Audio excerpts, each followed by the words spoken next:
Oh, how I wish that Lego did not supply these with modular buildings. Not this one. This one's quite big. This is a good one, actually, for things like landscaping. Base plates are flexible. They make it difficult to move around your buildings. And when you're building something like a Lego city, you're going to need to do a lot of rearranging, a lot of moving around. And it's highly likely you're going to lose pieces. Bits are going to peel off, things like that. You can see here, you've got a basic base plate. And on that, what's happening? Look here. You can see the flex in that. It's actually pretty bad. It wouldn't take much for you to trying to lift it up. The sensation start healing with that. Oh, what a mess that is. So, what are we going to do about it? This is where MILS plates come in, or Modular Integrated Landscaping Systems, which is an acronym that's used in the Lego community. Basically, what we do is we take the base plate and we're going to elevate the whole thing up by one brick, and it will just stiffen the whole base structure. It also gives us some opportunities to potentially connect some pieces onto our city and to connect the city together. Here's one that's already been done. And you'll notice the whole structure sits one brick high. It uses the original base plate that came with the building with Birch Books. And then what we've done is we've put some plates on top of it and then had to rebuild the whole floor and the whole interior in there. As Lego releases new modulars and we add more from back catalogue, we do not want to have a situation where we lift the building up and half the bricks peel off it or we cause damage to it. We want to make sure that we can lift them up, throw them around, and they're reasonably secure. So I do recommend going down the MILS route. But hey, it's up to you. It's your city. So how do you create MILS plates? There's actually a number of different ways. And really it doesn't matter, to be honest with you. What matters is a strong base. Ultimately, the biggest thing that will determine how you actually structure your MILS plate and which bricks you use is your source of bricks. They can be prohibitively expensive if you use brand new bricks. If you've got a cheap source of 2x4 bricks, and guess what? That's probably going to be the cheapest thing for you to build your MILS plate out of. So you want to produce a MILS plate from the cheapest bricks you can. You can look at things like Bricklink, Lego, eBay, things like that. But I recommend you look at primarily 2x2s and 2x4 bricks, just for strength, structural integrity. And we're going to have a look at how to build that. Another source of good bricks is if you have a physical Bricklink store near to you, if it deals in used parts. Bricklink stores will get in bricks that aren't really suitable to go on and be parted out. Luckily, near me, I have one, and she very kindly keeps a little bag of bricks. They're basically a collection of bits that are scratched, broken, sun-faded, things like that, but they're perfect for a cheap source of MILS bricks. When you're choosing your plate colors, remember to consider what the building is. Birch Books is a pretty good example. There's a whole section here that is green because it's grass outside.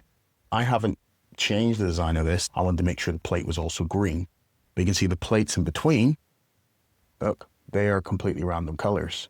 You basically use whatever's cheapest at the time. The front, you can already see, is plated over. So really doesn't matter what color the plate is underneath it, does it? You'll see a lot of other tutorials telling you to put Technic bricks on the sides only, much like Lego does. It really depends on whether or not you're planning to connect your buildings. If you're on a shelf system, it probably doesn't really matter.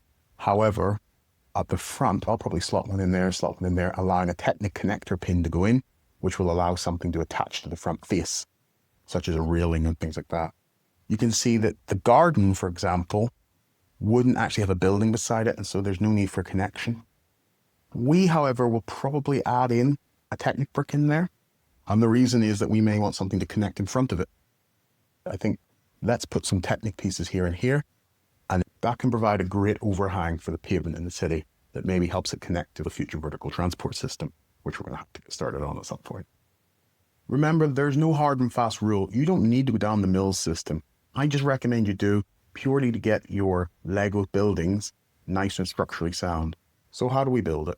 To start with, we're going to use the base plate that comes with the building, which means you're going to need to transplant your building onto a new plate system. Could be a bit nerve-wracking. Bigger buildings, bigger nerves. Let's see how you do it. Hi guys, quick interruption. Something I remembered from the first time I built a MILS plate. I was a bit confused as to where the bricks went. There were so many different tutorials. So look, it may be simple to many, but just in case you're confused, I've included a PDF instruction link in the description below. If you need that, click on that. You can download it and modify it as you need. Okay. Okay, so these are the parts you're going to need. And remember, the color doesn't really matter unless you can see the part, which most will be covered with tiles. So what we're going to do is take our existing plate, put 2x4 and 2x2 bricks on there, and a few Technic pieces. We're going to put them in the front, like I said. Don't worry about the plate color unless you can see it. So I've got my bricks. Time to brick a building. So to start with, we want to line our buildings up side by side, making sure that things such as the green plates we need to keep at the back are lined up together. We want to take a good few pictures of this from all angles using your phone, and then you want to start removing the tiles, the plates as needed. You can use brick separator to slide it under to try and get some leverage under the building. And you can count the studs where needed if you're not sure where pieces go. And again, you can refer back to your phone because you took a picture, which is great. Remember to get all angles. Be very gentle with a brick separator, just sort of sliding it along and then bending the plate a bit. Remember, don't plate the plate too much because they are fragile. You can see here that obviously a little bit of chaos happened, but it doesn't take much referencing the pictures to bring that all back together again. We put the interior back in, and this one's not bad because it doesn't have a tiled interior, but if it does, you can imagine this does take a bit of time, so leave a bit of time for all of this.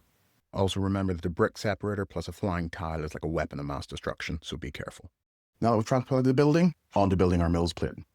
This is an example page from the PDF in the description section of the video showing the outline of what we're trying to build here. And note we've put the Technic bricks on the front, but you may want them on the side. So we want to get them onto our plate in that pattern, and now comes the fun part of trying to push it down on top of that plate. Once you put it down, transfer it on and then line it up and start pushing down. Make sure to push it down on all the bricks. You want a nice tight connection, very important. So you can see I go over it a few times to make sure it's nice and tight so that everything is pressed down and secure. Sometimes you can get little bits just flake off, so this is your chance to just press them down, make sure they're secure. Now that that's complete, we can finally put the levels back onto our building, bring it all together, and then sit back, admire our work. Let's see how it looks. So we've got on the left, our one with the Technic bricks in front, and Birch Books, which was previously done. You can see there's no Technic bricks on that, but we'll probably have to come back and do that. Looking good, much stronger. Thanks for watching, everyone. I've been Josh here at Bricks and Kin.